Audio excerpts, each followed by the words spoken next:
Vice President, to the field. Okay, sit down, please. I'll sit.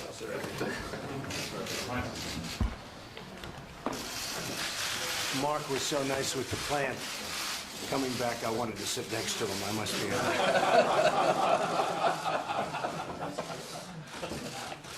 Thank you very much, everybody. This is really our first official meeting. And Andrew, it's nice to have you set everything up so well, and I hear your company's doing well. Thank you, Mr. President. And I really do. I appreciate we'll get to know each other very well. We'll have these meetings whenever you need them, actually, but I would say every quarter, perhaps. You could say monthly, but then all of a sudden, monthly becomes repetitive, as we know. It sounds good, but then you have to do it, and it's like, gets a little repetitive. But I would say probably on a quarterly basis. You are great people.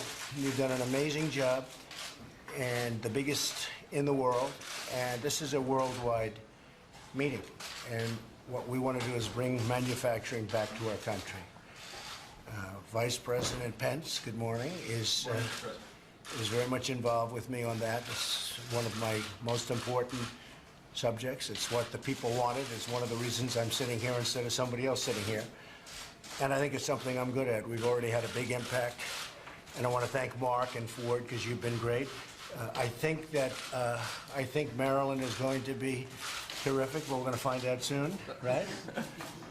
That's Lockheed Martin.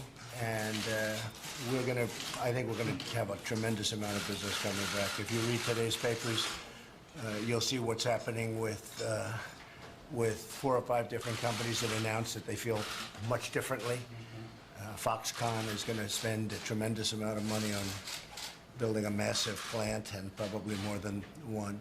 So that's what we want. We want people, we want to start making our products again. We don't want to bring them in, we want to make them here. And that doesn't mean we don't trade, because we do trade. But we want to make our products here.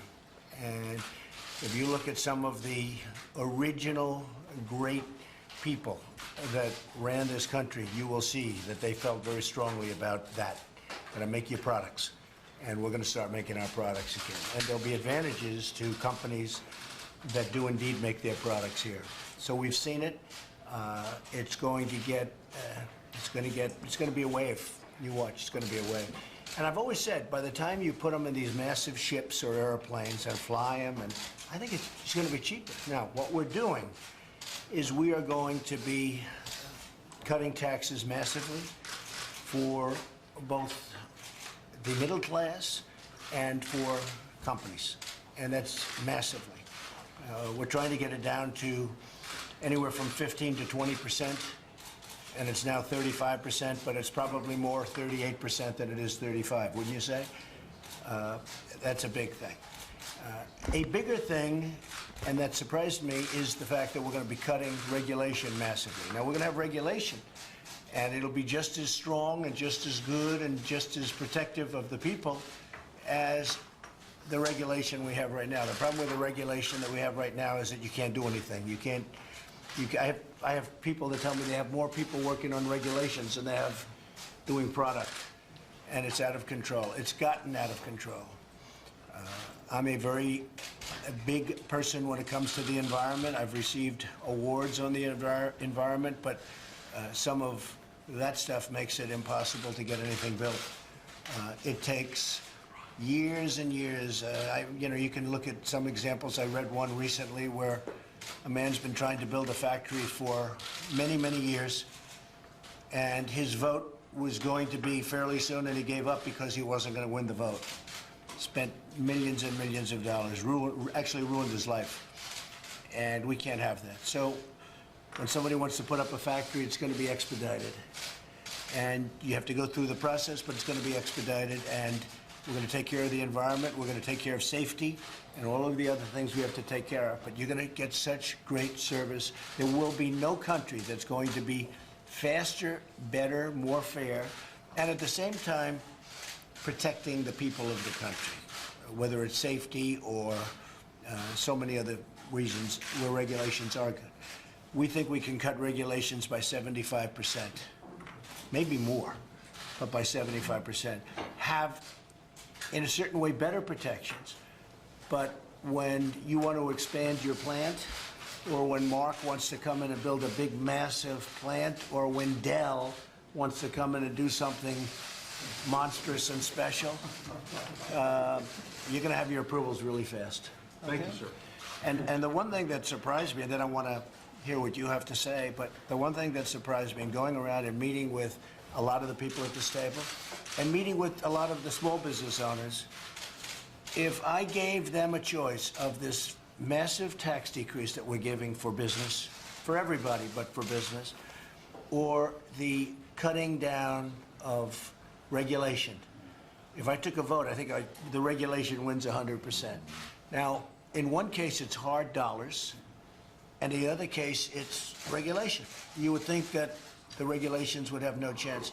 I've never seen anything like it. Virtually everybody is happier with regulation than even cutting the taxes. So the regulations are going to be cut massively, and the taxes are going to be cut way down. So you're going to have now incentive to build. The one thing I do have to warn you about, when you have a company here, you have a plant here, it's going to be in Indiana, or it's in Ohio, or it's in Michigan, or it's in North Carolina, or Pennsylvania, anywhere in this country. When you decide, if you decide to close it, and you no longer will have a real reason because your taxes are going to be lower. And by the way, if you go to another state, that's it. That's great. If you can go from Ohio to Indiana, or from Indiana to Ohio, that's fine. So you have 50 great, wonderful governors to negotiate with. So it's not like we're taking away competition. But if you go to another country and you decide that you're going to close and get rid of 2,000 people or 5,000 people, I tell you, United Technologies was an example with Carrier, and I got involved, 2 years after they announced. So, in all fairness, that was tough, but United Technologies was terrific, and they brought back many of those jobs. But if that happens, we are going to be imposing a very major border tax on the product when it comes in, which I think is fair, So a company that wants to fire all of its people in the United States and build some factory someplace else, and then thinks that that product is going to just flow across the border into the United States, that's not going to happen. They're going to have a tax to pay, a border tax, a substantial border tax. Now, some people would say that's not free trade, but we don't have free trade now because we're the only one that makes it easy to come into the country. If you look at China, if you look at many other countries, I don't have to name them, but many other countries, they can't believe what we do. So we take in things free, and yet if you want to take a plant or you want to do something, you want to sell something into China and other countries, it's very, very hard. And in some cases, it's impossible. They won't even take your product. But when they do take your product, they charge a lot of tax. So I don't call that free trade. What we want is fair trade. Fair trade. And we're going to treat countries fairly, but they have to treat us fairly. And if they're going to charge tax to our countries, if, as an example, we sell a car into Japan and they do things to us that make it impossible to sell cars in Japan, and yet they sell cars into us and they come in like by the hundreds of thousands on the biggest ships I've ever seen, we have to all talk about that. It's not fair. It's not fair. Never was. I just can't believe it took so long for somebody to come along. So that's the only thing I will tell you. So essentially, I'm talking about no tax, because if you stay here, there's no tax. Somebody would say, oh, Trump is going to tax. I'm not going to tax. There is no tax, none whatsoever. And I just want to tell you, all you have to do is stay. Don't leave. Don't fire your people in the United States. We have the greatest people. And many other countries have the great people, too. I mean, we all have great people, okay? This isn't that kind of a competition. Everybody has great people. But if we're going to fire people and build a product outside, not going to happen. Thank you. So thank you.